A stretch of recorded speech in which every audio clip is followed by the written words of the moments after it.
I just did a session and I feel so good.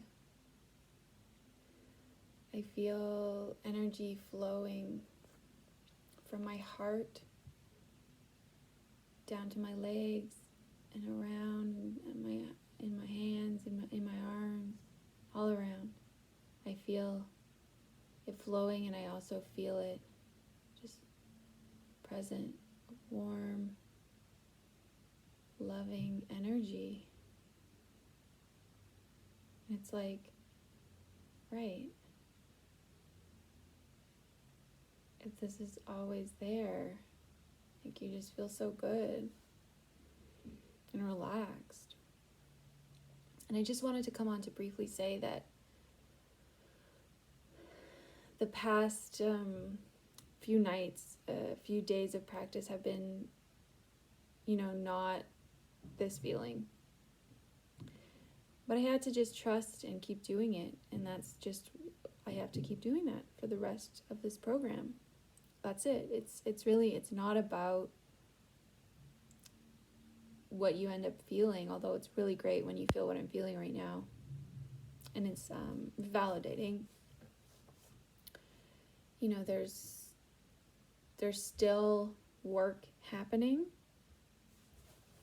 The pathways are still being formed.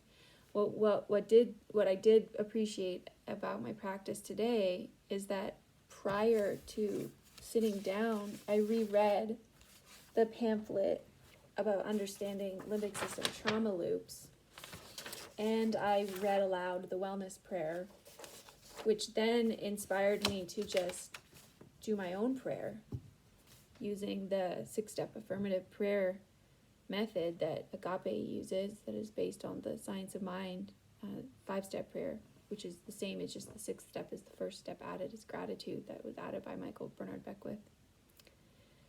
And it just felt really good to pray and affirm what I know to be true. It absolutely shifted me. And the sentence prayer changes things, that might have been the tagline for the prayer course at Agape. I can't quite remember, but I heard that at Agape. And it really did. It put me in a vibration of being more receptive and open and freeing and loving and all these things. And it inspired me to just pray more. It's something I've been wanting to do, is pray more. And I actually started realizing too that prayer is essentially the same thing as this DNRS program.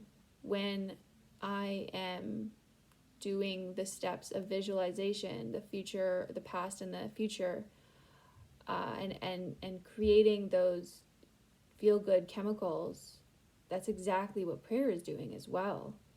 And each time you come back to prayer, and why prayer works when you do it consistently, is because you're carving out those new pathways in the brain, pathways that are rooted in love and awareness of a loving presence, and awareness of that all good things are happening ultimately, and that all needs are met, and all of that. Just you're creating that route for your brain to follow. And by focusing on that, by virtue of focusing on that, the stuff that's not being addressed, the things that I don't even want to name right now, because I don't want them to be triggering to myself in this state, or anybody who's maybe listening to this, that whatever is no longer serving or doesn't serve prunes off, because it's not being used. It's the opposite of the neurons that fire together, wire together. The ones that aren't being used are like, okay, bye. And it's as simple as that. And it's, by simple, I mean it requires dedication and commitment to keep coming back to practice, because that thing is like the brain, when reverted back into an old pathway or pattern, it can be very easy to demotivate yourself and to believe the stories that your brain is maybe telling you, that you won't you won't get to that state, you're not doing it right, what if this isn't going to work, what if it's all that I can hold in like love right now, because I see that it is just simply an old thought firing that is so used to firing that it's just firing. It's not firing because it's true.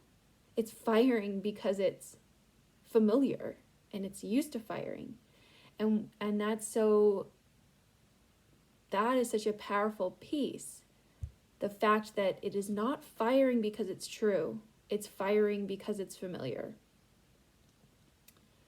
You know, it's so easy for the thought or story to be, well, if I'm having that thought, it must be true. Why else would I have that thought?